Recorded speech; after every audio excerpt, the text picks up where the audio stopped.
Very good morning, student. Class 11th. Student, our topic is going on bank reconciliation statement. So, some question is in front of you. Please see. Okay student, तो बेटा last topic में जो बात हुई थी वो when debit balance as per cashbook is given, तो हमने बताया था कि कैशबुक हो या पासबुक, इन दोनों के दो दो बैलेंस आपको क्वेश्चन में गिवन हो सकते हैं।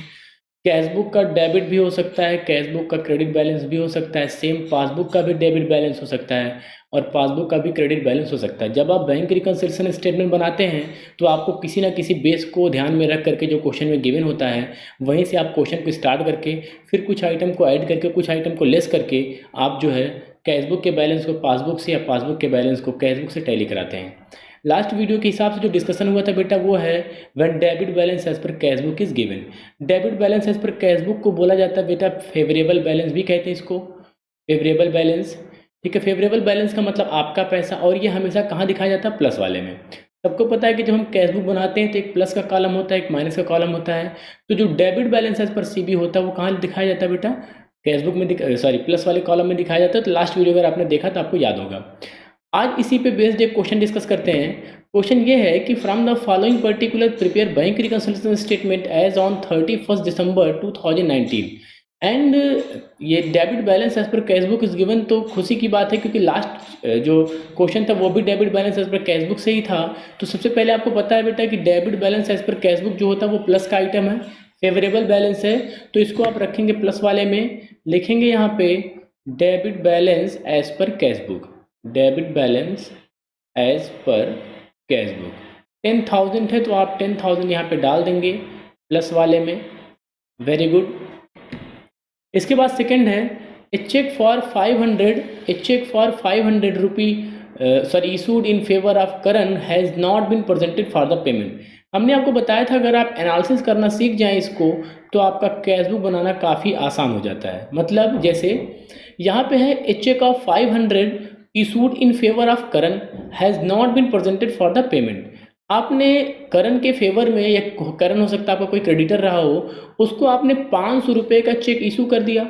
अच्छा बेटा, अगर आपने 500 रुपये का चेक इशू किया तो आपने कैशबुक को क्या किया? माइनस कर दिया। लेकिन अभी ये प्रेजेंट नहीं किया गया है। अभी प्रेजेंट का मतलब कि करण जिसको आपने चेक दिया था अभी वो चेक को लेकर के घूम रहा है, अभी वो बैंक के पास गया नहीं। अच्छा, अगर बैंक के पास जाएगा नहीं, मतलब जो मेन बैंक हमारा जहाँ पे अकाउंट है वहाँ से तो 1 रुपया निकला नहीं।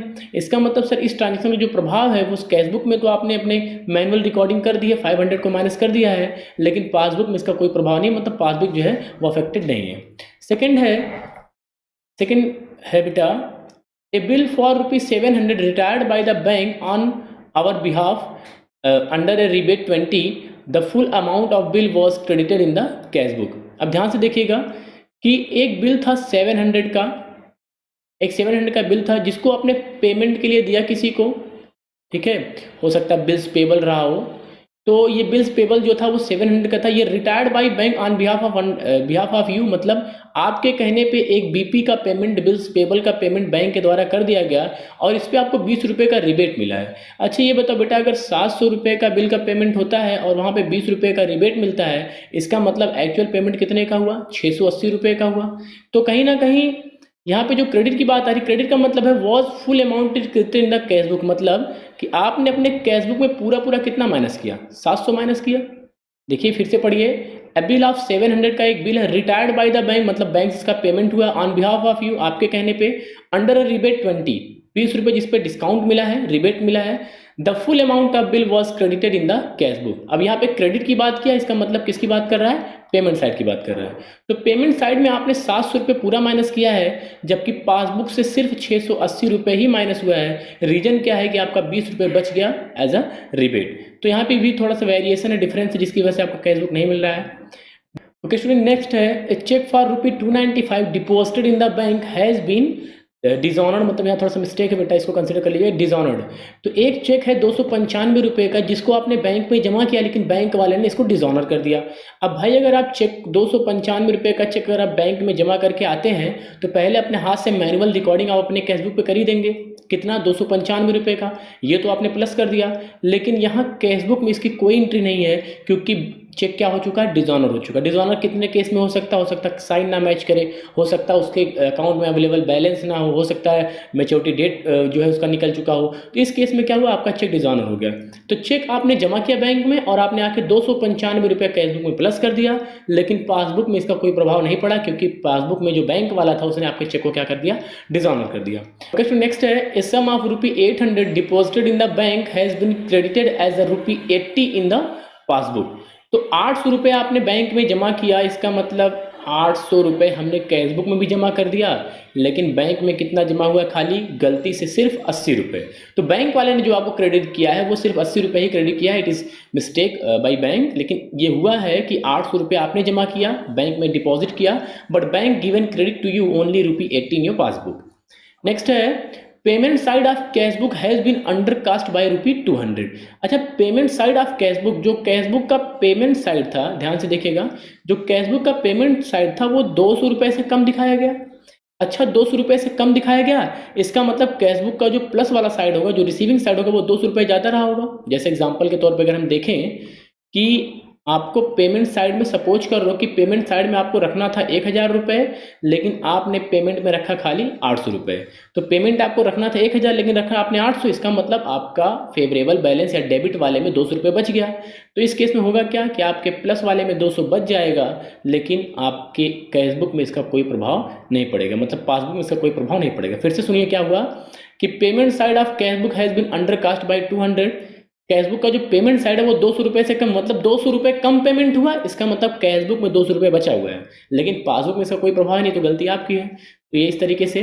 लास्ट है, a bill receivable for ₹1000 discounted with bank in November में इसको आपने डिस्काउंट कराया था, dishonoured and 31 March 2019, but the dishonour was not recorded in the cashbook.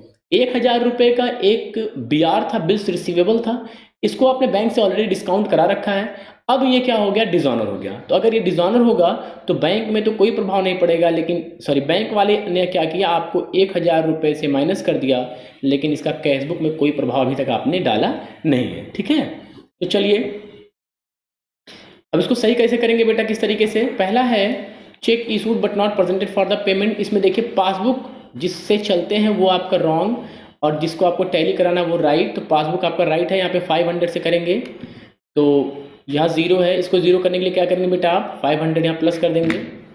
तो check issued but not presented for the payment, check issued but not presented for the payment,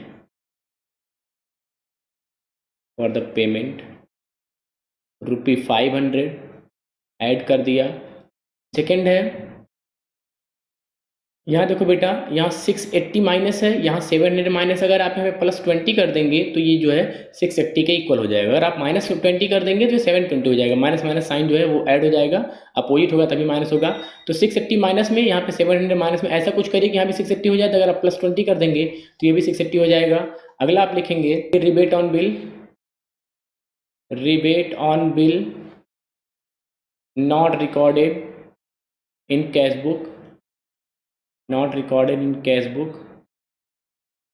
₹20।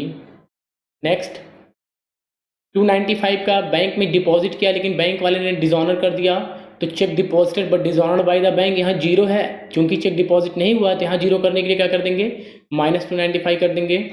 तो cheque deposited but not credited by bank, या cheque deposited but dishonoured by the bank, 295 रुपये minus कर दीजिए। Okay, इसके बाद है, इस sum of ₹800 deposited in the bank has been credited 80। तो यहाँ पे 80 रुपये ही बैंक ने जमा किया, और आपने कितना जमा किया, 800 रुपये। तो चूंकि बैंक ने 80 ही जमा किया और आपको बैंक इक्वल जाना, आपको पासबुक में टैली कराना है, तो आपने जो 720 रुपये एक्स्ट्रा जमा किया उसको माइनस कर दीजिए। तो हो जाएगा बेटा, amount deposited but not credited by bank,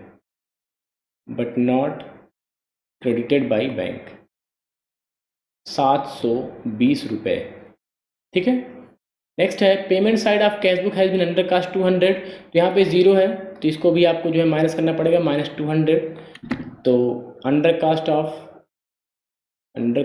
of payment side of cashbook ये आपका 200 रुपये से माइनस हो जाएगा। देखिए यहाँ जीरो है, यहाँ जीरो करने के लिए क्या कर देंगे, 200 को माइनस कर देंगे, इसके इक्वल हो जाएगा। नेक्स्ट है a bill receivable 1000 discounted with नवंबर। तो ये बिल डिस्काउंटेड है लेकिन डिसऑनर्ड बाय द बैंक है, तो आप 1000 माइनस कर देंगे क्योंकि आपको पासबुक इक्वल करना है। तो bill discounted but dishonoured by the bank, bill discounted but dishonoured by the bank,